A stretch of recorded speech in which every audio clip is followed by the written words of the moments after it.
Wetutuukidde ku ssomero lya Kinyamaseke Primary School e Kasese nga abayizi bali mu weema mwe basomera. Entabwe evudde ku nkuba eyafudde mbi olunaku lw'eggulo n'esudde ekimu ku bizimbe by'essomero lino nga kiwezaako ebibiina bisatu.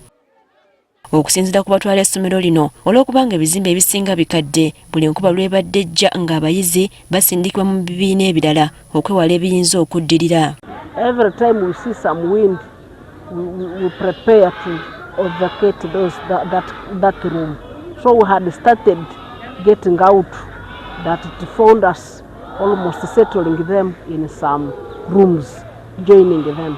Bagamba nti ssaawa eno nga abayizi basomesebwa mu weema bangi tebasobola kuwandiika olw'embeera gye bawangaaliramu ey'omujjuzo. So when it comes to writing, that now is a challenge. A class like that, you cannot force them to write. So what you do is only to lecture.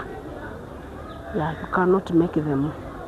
Mbona abasomesa bennyini tebakyasobola kutuukiriza buvunaanyizibwa bwabwe olw'okugattika abaana mu kibiina kimu. When we join them like that, we totally fail to teach.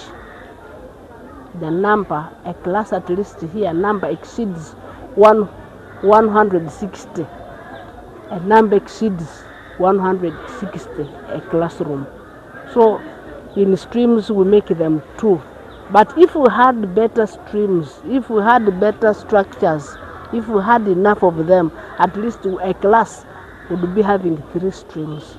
John Rugalama atwala ebyenjigiriza mu district y'e Kasese agamba nti wadde ng'ekizimbe ky'essomero kyagudde wabula era essomero teribadde na bizimbe bimala nga n'ebiriwo bikadde nnyo. The classrooms are not enough because after all, even in front of me there is this tent that accommodates 2 classes, but in other words it is not supposed to be here. Agamba nti ng'oggyeko essomero lino amasomero agasinga gali mu mbeera mbi nga ssente ezabaweebwa mu mbalirira y'omwaka oguwedde zaali tezimala kugaddaabiriza gonna.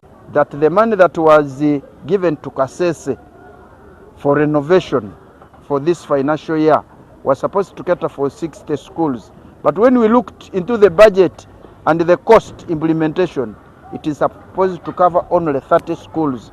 So we are saying more money is needed for renovation, more money is needed for rehabilitation, more money is needed for construction of both classrooms and toilets. Ssentebe w'empeereza mu kitundu kino Yonasaani Kisole akkatiriza nga amasomero agasoma 255 aga gavumenti gonna bwe geetaaga okuddaabiriza. To have many schools of such structures and looking at our mega resources, we cannot reach everywhere. Abakulembeze bategeezezza ng'enkuba efudde emba ensangi zino naddala mu bitundu eby'e Kasese bwesanyizzawo ebintu ebiwera omuli amasomero, ennyumba z'abantu ba bulijjo n'ennimiro.